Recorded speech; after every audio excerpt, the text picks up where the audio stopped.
Falando sobre a segunda sessão do julgamento do senador do Paraná, Sérgio Moro, do União Brasil, que foi interrompida agora à tarde, depois do pedido de vista da desembargadora Cláudia Cristina. A segunda sessão do julgamento começou às 2h da tarde e o desembargador José Rodrigo Sade, que tinha pedido vista na segunda-feira, ou seja, mais tempo para analisar o processo, foi o primeiro a votar.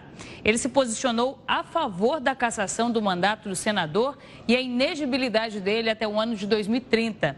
Na sequência, quem votaria seria a desembargadora Cláudia Cristina, mas ela também pediu vista. Com isso, o julgamento, que poderia ser concluído essa semana, deve se arrastar agora por bastante tempo.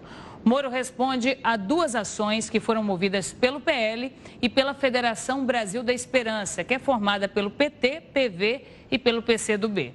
Na primeira sessão, na segunda-feira, o relator, o desembargador Luciano Carrasco Falavinha, votou contra a cassação. O placar agora está em 1-1 e restam ainda 5 magistrados para votar. Moro foi acusado de abuso de poder econômico, uso de caixa 2 e utilização indevida de meios de comunicação durante a pré-campanha eleitoral de 2022. Se for condenado, ele pode ter um mandato cassado e ficar fora da política até o ano de 2030. A defesa do parlamentar nega as acusações e afirma que não houve gastos excessivos. Além disso, argumenta que as despesas feitas entre novembro de 2021 e o início de junho de 2022 não deveriam ser consideradas, já que Moro fazia pré-campanha para a presidência pelo Podemos nessa época. Vamos acompanhar agora o momento em que a desembargadora Cláudia Cristina fez o pedido de vista. Eu oposta. Nem toda despesa praticada por partido político... Pelos membros que me antecederam. A gente sabe que o juiz sempre é uma pessoa apontada de antemão, neutra.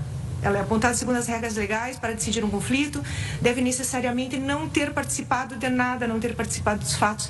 É, portanto, um terceiro neutro ao caso que ele julga o juiz. Há, portanto, então, uma simetria informativa. Os envolvidos ali não têm a mesma informação, todos eles. O juiz profere um julgamento sobre fatos que ele não presenciou, pois se fosse testemunha ou se fosse parte, ele não seria juiz. Para que possas dar sua opinião, então, o juiz precisa primeiro receber informações sobre todos os detalhes importantes do que realmente ocorreu, precisa ser informado. O Poder Judiciário tem como função coletar realmente um volume enorme de provas, analisar essas provas, coletar informações de uma forma ritualística, e ele precisa triar essas informações porque elas têm qualidades diversas. Algumas são sinais relevantes, as outras são meros ruídos que servem para atrapalhar, dados enganosos, digamos assim. Nem sempre separar a informação relevante do ruído é algo que se faça de forma simples, geralmente envolve muitos custos, às vezes é impossível. Enfim, antes de passar a análise da matéria jurídica, tem que analisar o que está provado, quais fatos que estão provados e quais não. E por isso que o processo judicial demora. Ele não é aquela decisão que um CEO de uma empresa faz, vertical, instantânea, que começa e termina hoje. O processo judicial, ele envolve essa coleta de provas, a análise desse material, a triagem dele, debate entre todos eles.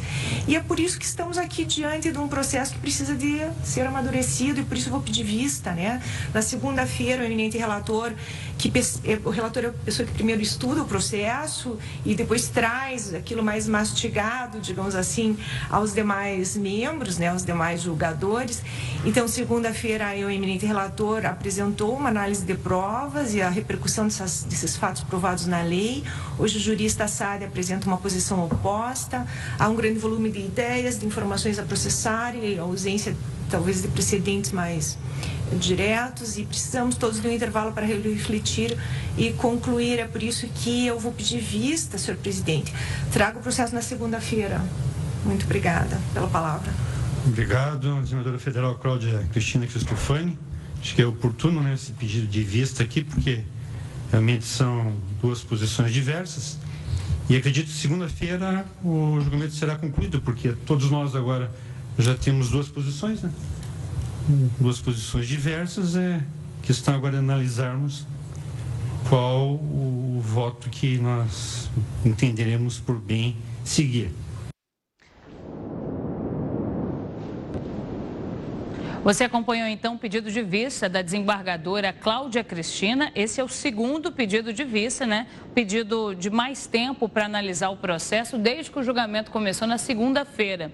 Na segunda-feira, a gente chegou a adiantar aqui no Hora News que caso o voto do relator, o desembargador Luciano Carrasco Falavinha, fosse contrário à cassação do mandato do senador Sérgio Moro, que o julgamento poderia se estender por mais tempo, porque ele votando contrário à cassação, ele abriria espaço aí para uma discussão muito mais ampla, e é o que a gente está vendo acontecer agora nesse momento. Inclusive, essa é uma das estratégias da defesa do senador Sérgio Moro, que é levar a decisão, o julgamento para junho, quando o ministro Alexandre de Moraes, que é o atual presidente do TSE, deixa o cargo que deve ser ocupado pela ministra Carmen Lúcia.